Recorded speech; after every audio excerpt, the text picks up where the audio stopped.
স্পিকারের বিরুদ্ধে অনাস্থা প্রস্তাব বিতর্কের মধ্যেই ওম বিড়লার প্রশংসায় প্রধানমন্ত্রী বললেন, উনি যত ভালো সাংসদ ততটাই ভালো লোকসভার স্পিকার।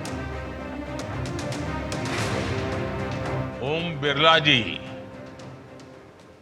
जितने शानदार सांसद हैं उतने ही बेहतरीन लोकसभा अध्यक्ष भी हैं।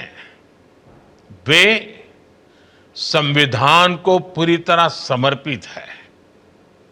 वे संसदीय प्रणालियों के प्रति पूरी तरह निष्ठा रखते हैं।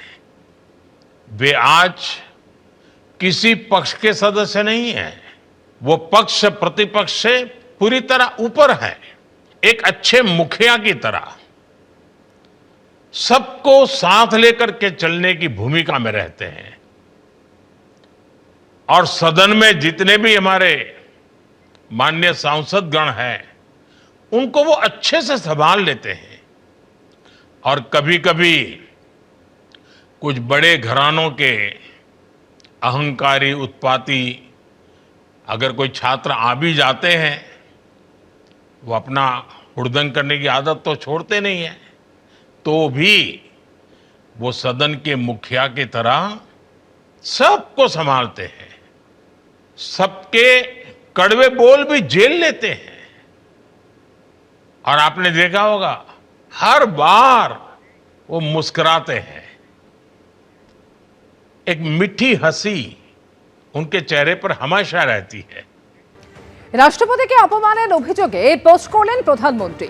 সব সীমা পার করে গেছে তৃণমূল সরকার, এটা লজ্জাজনক, নজিরবিহীন। ক্ষোভ প্রকাশ করে পোস্ট প্রধানমন্ত্রীর।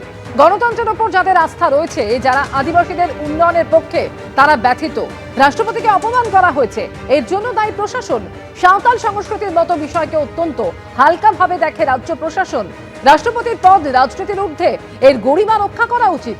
আশা করি পশ্চিমবঙ্গ সরকারের শুভ বুদ্ধির উদয় হবে। পোস্ট প্রধানমন্ত্রী।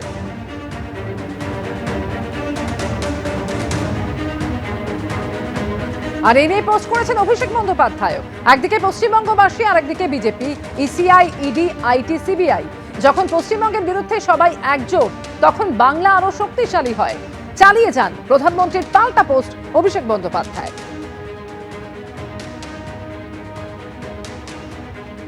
আর এই প্রসঙ্গে শুভেন্দু অধিকারী কি বলেছেন রাখবো আপনাদের সামনে। মমতা ব্যানার্জি আদিবাসী বিরোধী।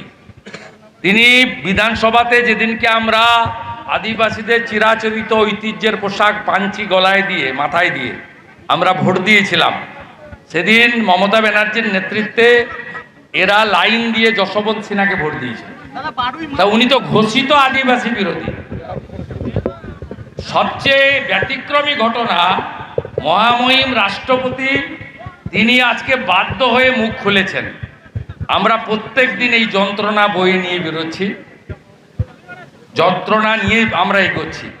রাষ্ট্রপতি মহোদয় তার ধৈর্যচ্যুতি ঘটিয়ে যে কথা বলেছেন, গোটা ভারতবর্ষ হতবাক হয়ে গেছে যে যেখানে রাষ্ট্রপতি মহোদয়কে, তাকে পর্যন্ত কর্মসূচি করতে সরকার দেয় না।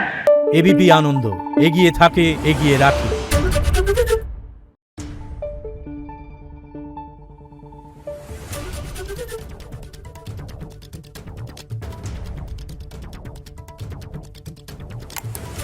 Thank you.